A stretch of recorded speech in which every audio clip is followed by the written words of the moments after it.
على سيد الرسل وخاتم الأنبياء.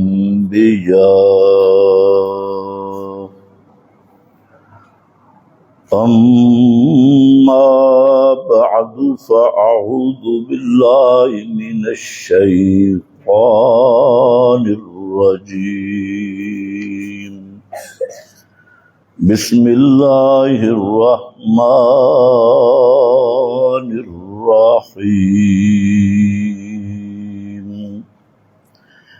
ولم أكن بدعائك رب شقيا. سبحان ربك رب العزة عما يصفون وسلام على المرسلين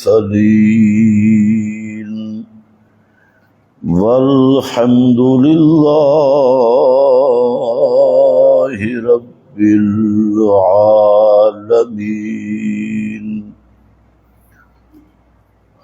انتہائی قابل قدر بزرگوں اور بھائیوں، گزشتہ کئی بیانات میں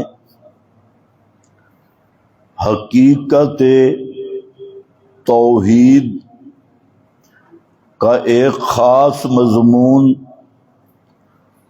رجوع الی اللہ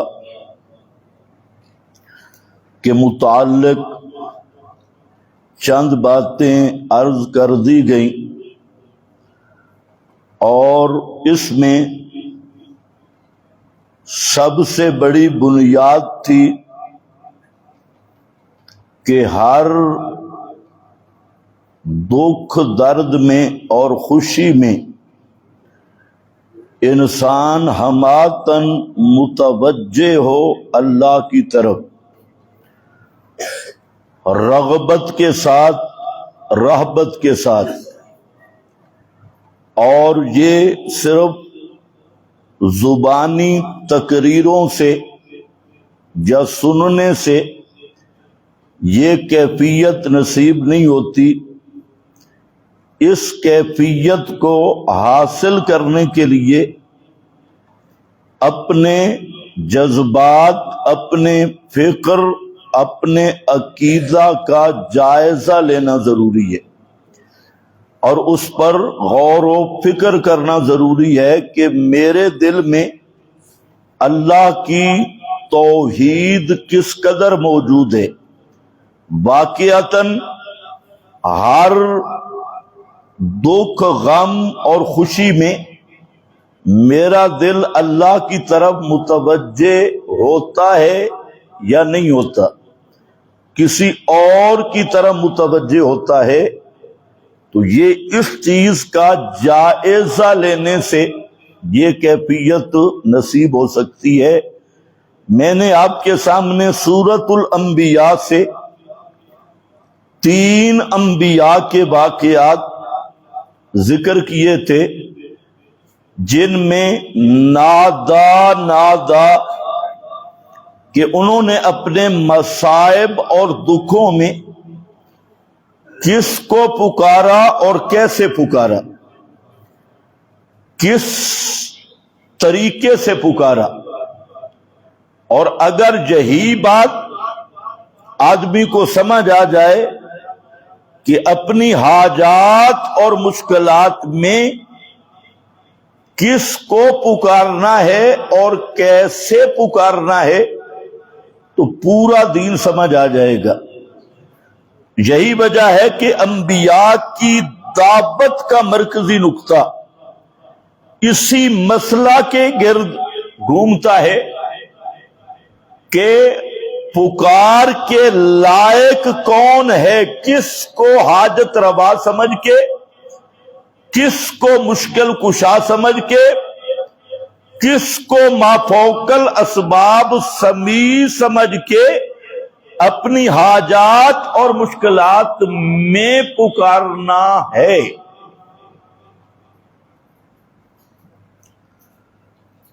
آج بھی یہی مسئلہ سمجھ نہیں آ رہا. اور پھر پکارنا ہے تو کیسے پکارنا ہے؟ ساتھ کوئی واسطے دینے ہیں، کوئی 5 تن پاک کا، کوئی 12 کا، کوئی 14 معصوموں کا، حضرت علی کا، کسی ولی کا، کسی زندہ کا، کسی مردہ کی دھمکی بھی ساتھ ملانی ہے. یہ دھمکی ہے کہ اگر کام نہ میں فلانے کو بتاؤں فلانے کو بتاؤں تو یہ دھمکیوں والی دعا کرنی ہے یا کوئی اور طریقہ ہے دعا کا؟ تو اللہ نے نبیوں کی دعائیں ذکر کی. حضرت زکریا علیہ السلام کی دعا کا مضمون لمبا ہو گیا، 2 جمعے اس پہ لگ گئے. آج ہم اس کو پورا کرتے ہیں. حضرت زکریا علیہ السلام اللہ کے جلیل القدر پیغمبر ہیں اور 120 سال کے قریب عمر ہو گئی، بیٹا نہیں ملا. 120 سال مانگ رہے ہیں. آج کل تو ڈپو کھلے ہیں نا مزاروں پہ، فلانے بابے کی قبر پہ آؤ، مردہ بیٹا دے گا. واہ، مردہ جو خود مر گیا، بیٹا مردہ دے گا جس کے اپنے یتیم بچے دنیا میں رہ گئے اور مرنے کے بعد ان کے سر پہ ہاتھ بھی نہیں پھیر سکتا اور اپنے یتیم بچوں کو بھی جواب نہیں دے سکتا. وہ اس کلمہ گو مشرک کو بیٹے عطا کرے گا. بیٹیاں اور بیٹے ڈبے بیڑے تار دیندے نے، تر گئے نے. رات الرٹ جاری ہوا کہ باؤ سلطان کا مزار بھی خطرے میں. ایک دفعہ پہلے ڈوب چکا ہے. اب جو حضرت سلطان باؤ رحمت اللہ علیہ کی قبر ہے یہ حقیقی قبر نہیں ہے، جو اصل قبر تھی وہ دریا لے گیا. موجودہ نقلی قبر ہے جہاں پر عرس شرس لگتی ہے. یہ حضرت سلطان باہو کی اصلی قبر ہی نہیں. تو یہ بناوٹی ہے. لوگوں نے وہاں پر بکرے چھترے، نظر نیازیں، منت منوتیاں، تو ایک کھانے پینے کا پروگرام بنایا. ادھر بنیر میں بنیری بابا تھا، اس پہ بھی پانی چڑھ گیا. بنیر بابا مشکل کشا اپنے کمرے کو نہیں بچا سکا، اوپر پانی چڑھ گیا. ادھر دریا سب بابوں کو اڑا کے لے گیا. ہمارے کلور کوٹ میں 7 مشکل کشا بنائے ہوئے تھے اور 7 بابے تھے. سمندر تلو بڑا تے بابا نو اتو چاہ کے مارا، سارے گئے. شرک کے اڈے ختم. اب کہتے کیا ہیں جی؟ اچھا اللہ کی مسجدیں بھی تو ڈوب جاتی ہیں. اے بے ایمانو، شرم نہیں آتی تمہیں یہ مثالیں دیتے؟ عام سی بات ہے. پہلی بات ہے کہ اللہ وہ ذات ہے فعال لما یرید، لا یسأل عما یفعل وہم یسألون. فرمایا اللہ پہ کسی کو قیاس نہ کرنا. لیسا کمثلہ شیء، اس کی تو مثال ہی کوئی نہیں. اور فرمایا مشرکو لا تضربوا للہ الامثال، اللہ کی مثالیں مت دینا. اب ایک آدمی کہے میں نماز نہیں پڑھتا، کیوں؟ اللہ نہیں پڑھتا. ٹھیک ہوگا نا؟ کیا خیال ہے؟ ایک آدمی کہتے ہیں میں نماز اس لیے نہیں پڑھتا کہ اللہ خود بے نماز نہیں پڑھتا. یہ مثال صحیح ہوگی؟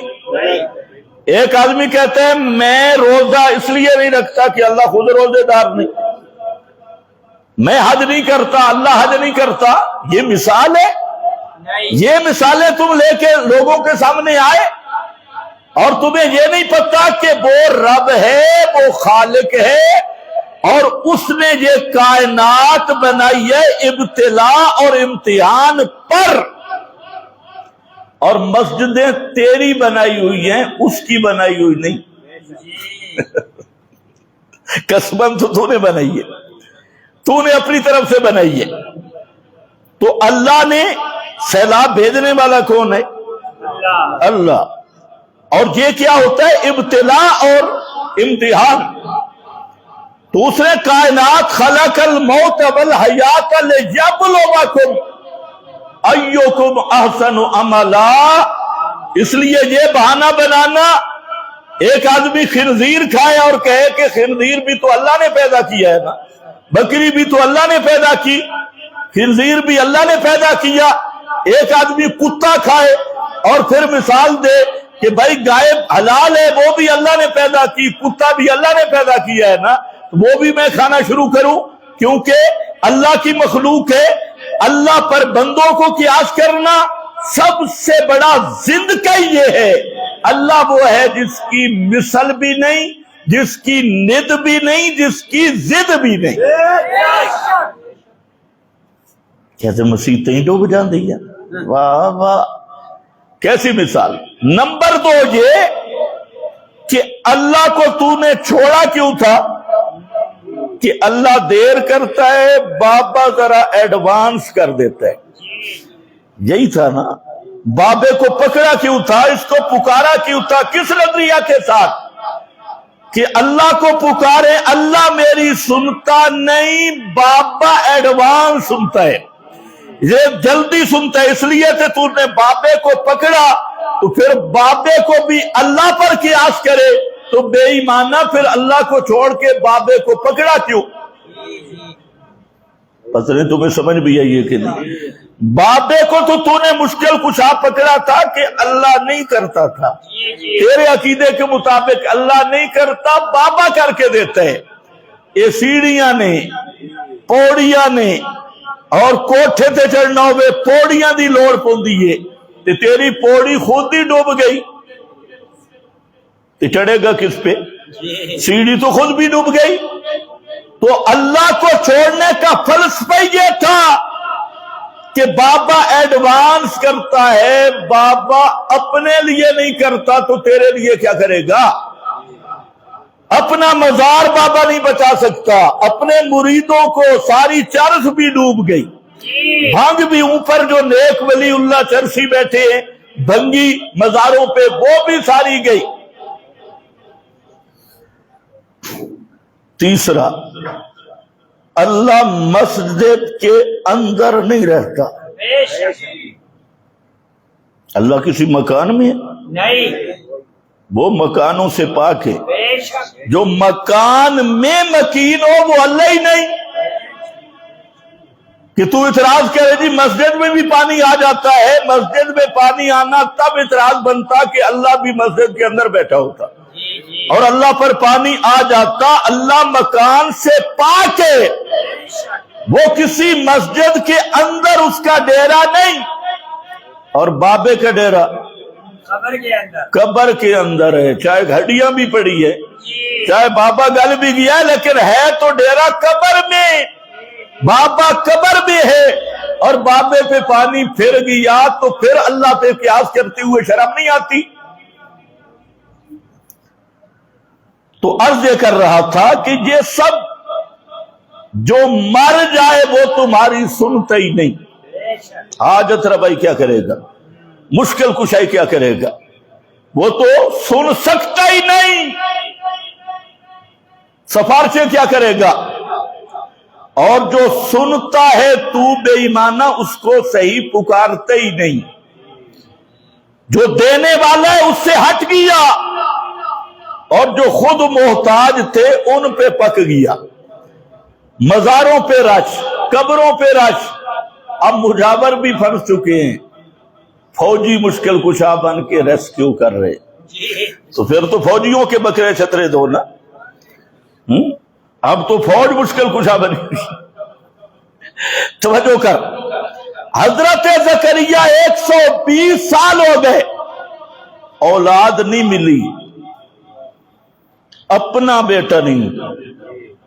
دعا کر رہے ہیں، دعا کا ایک حصہ آپ سن چکے ہیں، اور دعا میں کیسے دعا کر رہے ہیں؟ قال رب، عرض کی اے میرے پروردگار، رب رب حضرت زکریا سے پہلے بھی نبی گزرے، کسی نبی کا واسطہ نہیں، وسیلہ نہیں، ڈائریکٹ کہتے ہیں یا ربی، اے میرے پروردگار، اے میرے پالنہار، مجھے پیدا کرنے والے، انی بہن العظم منی، بے شک میں کمزور ہو گئی ہڈیاں میری، بشتعل الراس شیبا، اور میں اتنا بوڑھا ہو گیا کہ بڑھاپے کی وجہ سے میرا سر بھی شعلے مار رہا ہے، بڑھاپا بالوں سے بھی چمک رہا ہے، شیبن، پہلے اللہ کے ناموں کو پیش کیا، ربے یا ربے، یہ ہے طریقہ مانگنے کا۔ ایک تو حضرت زکریا نے کس کو پکارا؟ صرف اللہ کو، پہلا مسئلہ۔ دوسرا، کیسے پکارا؟ اللہ کے اسماء حسنہ کے ساتھ، یا رب انی بہن العظم منی، اپنی لاچاری ذکر کی، اپنی عاجزی ذکر کی کہ اللہ میں بوڑھا ہو گیا ہوں۔ اللہ کو پتہ نہیں تھا حضرت زکریا بوڑھے، تو کیوں ذکر کر رہے ہیں؟ اپنا عجز بتا رہے ہیں، اور بتا رہے ہیں اللہ میرے اسباب ختم ہو گئے، اولاد کا موسم جوانی ہے، بیوی بھی صحت مند ہو، مرد بھی صحت مند ہو، جوانی بھی ہو، تو یہ اسباب ہوتے ہیں اولاد کے حصول کے۔ میں خود بوڑھا ہو گیا، میری بیوی پہلے سے ہی بانجھ ہے، وہ اولاد کے قابل ہی نہیں ہے۔ مطلب کیا ہے؟ اللہ میرے اسباب ختم ہو گئے، اور جب اسباب نہیں تو من لدن کا بلا توسط اسباب ما فوق الاسباب، پکارے جانے کے لائق تو ہے، اس لیے میں تجھ سے مانگ رہا ہوں، مجھے بیٹا عطا کر دے، مجھے بیٹا عطا کر دے۔ اور حوالہ دیکھو دیتے، فرماتے ہیں بلم اکم بدعائک رب شقیا۔ اس کے دو معنی ہیں۔ ایک معنی یہ ہے کہ میرے پروردگار بیٹا تو نے نہیں دیا، میری حالت یہ پہنچ گئی، لیکن میں نے بھی تیرا دروازہ نہیں چھوڑا، اور میں بدبخت نہیں ہوں۔ بدبخت وہ ہے جو تجھ سے بدظن ہو جائے، جو تیرا دروازہ چھوڑ کے قبروں پہ چلا جائے، تیرا دروازہ چھوڑ کے غیر اللہ کو پکارنا شروع کر دے۔ میں تو نے بیٹا اولاد تو نے نہیں دی، لیکن میں تیرا دروازہ چھوڑ کے بدبخت تو نہیں ہوا، بیٹھا تو تیرے دروازے پہ ہوں۔ آج تو چند دن گزر جائیں، کبھی زندہ کے دربار پہ، کبھی مردہ کے دربار پہ، کبھی تعویذ لکھانے والے اس کوڈو کے پیچھے، کبھی قبر میں چھپے ہوئے مردے کے پیچھے، اور نہیں تھے 10 محرم کے گھوڑے کے پیچھے، گھوڑے کے پیچھے، گھوڑی کے پیچھے یہ بیٹے اولادیں مانگی جا رہی ہیں۔ حالانکہ قرآن نے نسکتی سے فیصلہ کیا۔ یہ میرے پاس سورہ شورا ہے، اس میں اللہ فرماتے ہیں للہ ملک السماوات والارض، للہ ملک السماوات والارض، اوے کائنات والو للہ۔ اسلام کو علام للاختصاص کہتے ہیں۔ للہ کی تقدیم حصر کے لیے، ملک کا معنی تصرف اور راج ہے۔ اللہ فرماتے ہیں آسمان و زمین کے ہر ذرے پہ تصرف کرنا للہ، یہ صرف اللہ ہی کا خاصہ ہے، یہ صرف اللہ ہی کا خاصہ ہے۔ یہ شان نبی کی بھی نہیں، یہ شان ولی کی بھی نہیں۔ للہ ملک السماوات والارض، آگے دو اس کے عنوان ذکر کیے۔ اللہ کی بادشاہی ہے، اللہ کا راج ہے، اللہ کا تصرف اور اختیار ہے. کیا فرمایا؟ یخلق ما یشاء، یخلق ما یشاء، خود پیدا کرتا ہے جو چاہے، جو چاہے بیٹا چاہے یا بیٹی، بیٹا دینا چاہے تب بھی یخلق، بیٹی دینا چاہے تب بھی یخلق، وہ خود پیدا کرتا ہے جو کچھ چاہے. ما یشاء، آگے دیکھو قرآن کا مضمون، یہب لمن یشاء اناثا ویہب لمن یشاء الذکور، جس کو چاہے بیٹیاں عطا کرے. بیٹیوں کا ذکر پہلے کیا، اناثا، کیونکہ تم بھی بیٹیوں کو اچھا نہیں سمجھ، تم سے مراد اس دور میں بھی مکہ کے مشرک تو تھے ہی تھے نا، آج کا کلمہ گو بھی بیٹی کی ولادت ہو، بیٹے کی ہو تو مبارک ہو جی، اللہ نے بیٹا دیا مبارک ہو، اور بیٹی سر چھٹے دی مبارک، جان چھٹ گئی. کوئی بیٹا پیدا ہو تو مٹھائیاں تقسیم کرتے ہیں، اور بیٹی پیدا ہو تو بیچارے کا منہ ایسے ہوتا ہے جیسے کسی نے لتر منہ پہ لگائے ہیں، ایسے لٹکا کے.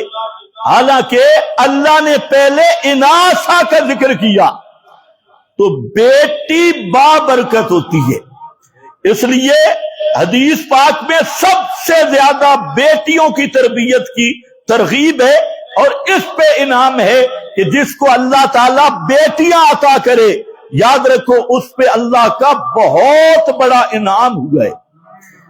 اور اصل وفادار بھی بیٹیاں ہوتی ہیں، بیٹے تو جوتے لگائیں گے.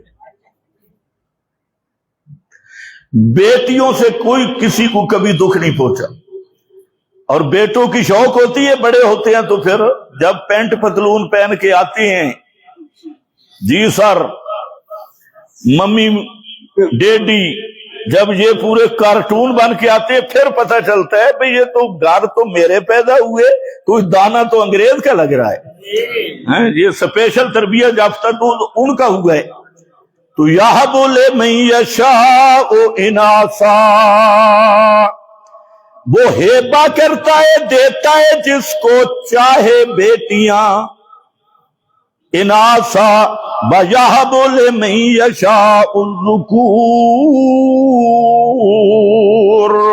اور دیتا ہے جس کو چاہے بیٹے. الذکور، بیٹے عطا کرتا ہے. تیسرا وَيُزَوِّجُهُمْ ذُكْرَانًا وَإِنَاثًا، اور جس کے لیے چاہتا ہے انہیں بیٹے بھی دیتا ہے اور بیٹیاں بھی دیتا ہے، جوڑے جوڑے عطا کر دیتا ہے، بیٹے بھی اور بیٹیاں بھی. اور فرمایا وَيَجْعَلُ مَن يَشَاءُ عَقِيمًا، جس کو چاہے عقیمن، وہ تالے لگا دے، ساری دنیا کے تعویذ فروش کٹھے ہو جائیں، ساری دنیا کے مزاروں پہ پھرتا رہے، ساری دنیا کے تازیہ تبوتوں پہ پھرتا رہے. جس کو اللہ عقیم بنا لے اور اسے نہ بیٹا دے نہ بیٹی دے، نہ اللہ سے کوئی لے کے دینے والا پیدا ہوا، نہ خود اختیار رکھتا ہے. یہ قرآن ہے، یہ نوائے وقت کتاب اخبار نہیں پڑھ رہا، یہ قرآن ہے. بابے کے ملفوظ پہ قوم سر دھنتی ہے، اور قرآن سنایا جائے خشک باتیں، خشک باتیں. پر للہ ملک السماوات، بادشاہی میری ہے، جس کو چاہوں بیٹیاں دوں، جس کو چاہوں بیٹے دوں، جس کو چاہوں جوڑے جوڑے کر کے دوں، بیٹیاں بھی اور بیٹے بھی، اور جس کو چاہوں تالا لگا دوں، حکیم بنا دوں. ساری کائنات زور لگائے، نہ بیٹا ہو نہ بیٹی ہو. حضرت لوط کو بیٹیاں دی ہیں، بیٹا نہیں دیا. پیغمبر بیٹیاں دی ہیں، بیٹا نہیں دیا. توجہ ہے. حضرت عائشہ صدیقہ رضی اللہ تعالی عنہ جو تمام ازواج سے پیغمبر کریم کی سب سے محبوبہ بیوی، اور یہ وہ مقدس ہستی ہے کہ جن کی تطہیر میں سورت نور نازل ہوئی ہے، جن کی شہادت اور تطہیر میں سورت نور آئی، یہ اللہ کے ہاں بھی اتنی مقدس ہستی، اتنی محبوب ہستی، اور پھر پیغمبر کریم کی بھی محبوب ہستی، لیکن حضرت عائشہ کو اللہ نے اولاد نہیں دی۔ یہی مسئلہ سمجھانے کے لیے کہ اولاد کے خزانے کس کے ہاتھ میں ہیں؟ صرف اللہ کے ہاتھ میں، کسی کے ہاتھ میں اولاد کے خزانے نہیں۔ زندہ پیغمبر موجود ہے، اولاد کا اختیار حضرت محمد مصطفیٰ کو بھی نہیں۔ شلوار شاہ کے پاس کدھر سے آ گیا؟ یہ اٹھے سترا ٹنگی اندر شلواریں اتار کے مزار پہ بابا خوش ہوتا ہے ننگوں کو دیکھ کے۔ واہ بابا، کوئی بابا اس کو جناب یہ گائے بھینسیں گرم کرانے کے لیے بابے کے آگے سے گزار رہے ہیں، کبھی کہیں کبھی یہ کیا شیطان کے اڈے ہیں۔ قرآن اسی شرک کو توڑنے کے لیے آیا اور فرمایا کائنات والو للہ ملک السماوات، یہ اللہ کی شاہی ہے، اللہ کا راج اور اس کا تصرف ہے۔ یہ نہ کسی زندہ کے بس کی بات ہے، نہ مردہ کے بس کی بات ہے۔ بیٹے بیٹیاں دینا تو دور کی بات ہے۔ اٹھاؤ بخاری، نبی کریم علیہ السلام کی گود میں 17 مہینے کا ابراہیم بیٹا ہے، 17 مہینے عمر ہے حضرت ابراہیم کی، اور آپ کا سگا بیٹا ہے، اور پیغمبر کریم اس کو اپنی گود میں لے کر بیٹھے ہیں، اور بیٹے پر موت کی کیفیت طاری ہے، سکرات الموت طاری ہو گئے۔ اللہ کے محبوب پیغمبر کے آنسو مبارک بھی آ رہے ہیں، اور بچہ موت کی سسکیوں میں تڑپ رہا ہے، سکرات الموت بچے پہ طاری ہو گئے۔ یہ نبی کریم علیہ السلام کا بیٹا ابراہیم ہے، پیغمبر کریم کے آنسو اس کے چہرے پہ آئے اور بیٹے کی روح جنت میں چلی گئی۔ سبحان اللہ۔ مرنے کے بعد روح کہاں جاتی ہے؟ جنت۔ اونچے بولو جنت۔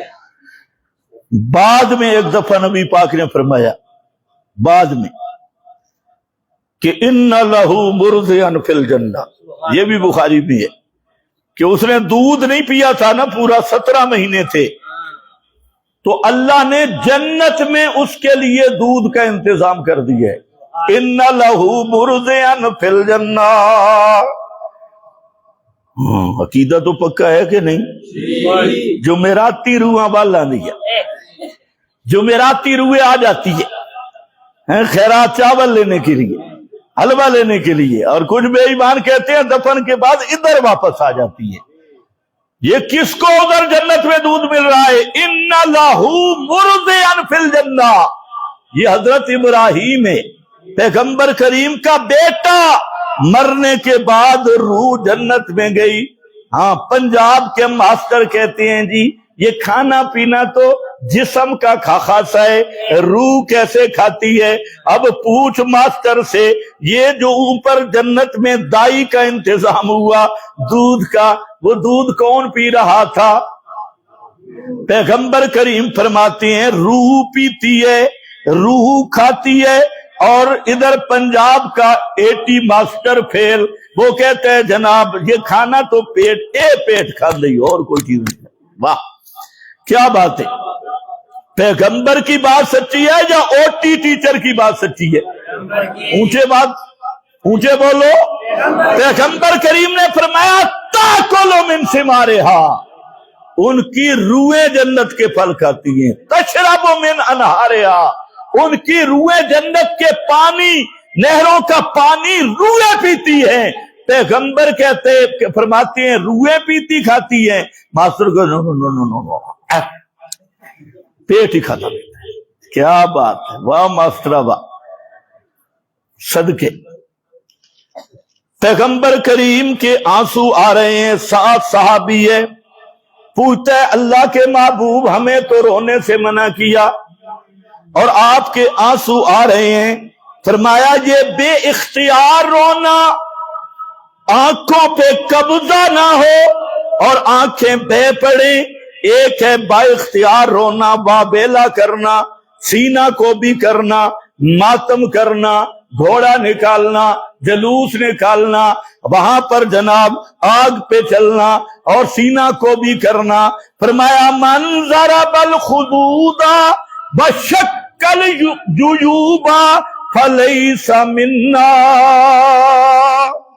جو اس طرح کے ماتم کرے کہ اپنے منہ پہ بھی تھپڑ مارے اور اپنے گریبان بھی چاک کرے، سروں پہ مٹیاں ڈالے، اس طرح کا ماتم کرنے والا فرمایا لیس منا، اس کا میں محمد سے کوئی تعلق نہیں، وہ میری امت کا فرد ہی نہیں ہے.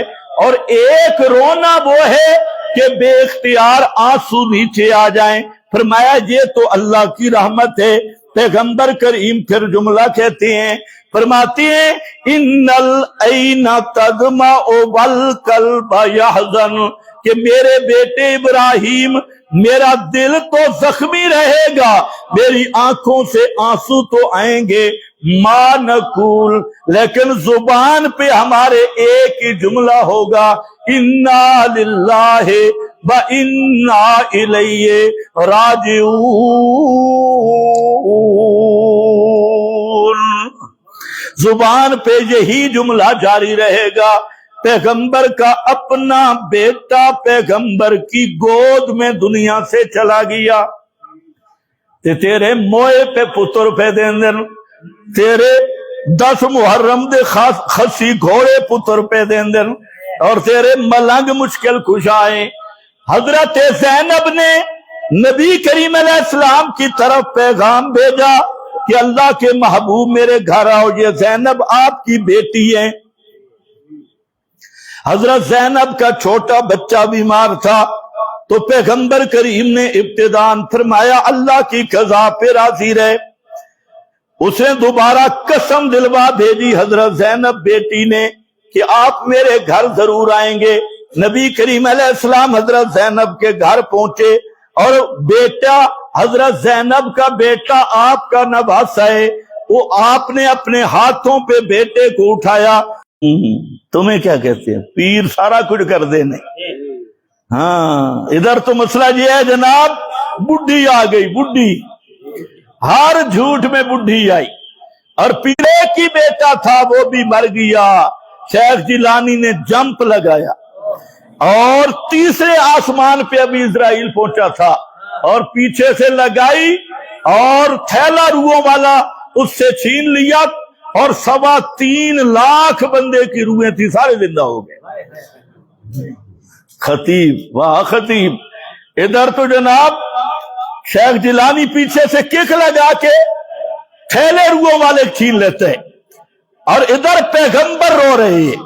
پیغمبر کا نواسا ہے، حضرت زینب کا بیٹا ہے، اور جب ان پہ موت آ گئی پیغمبر کریم فرماتے ہیں میری بیٹی اب تعزیت آ رہی ہے.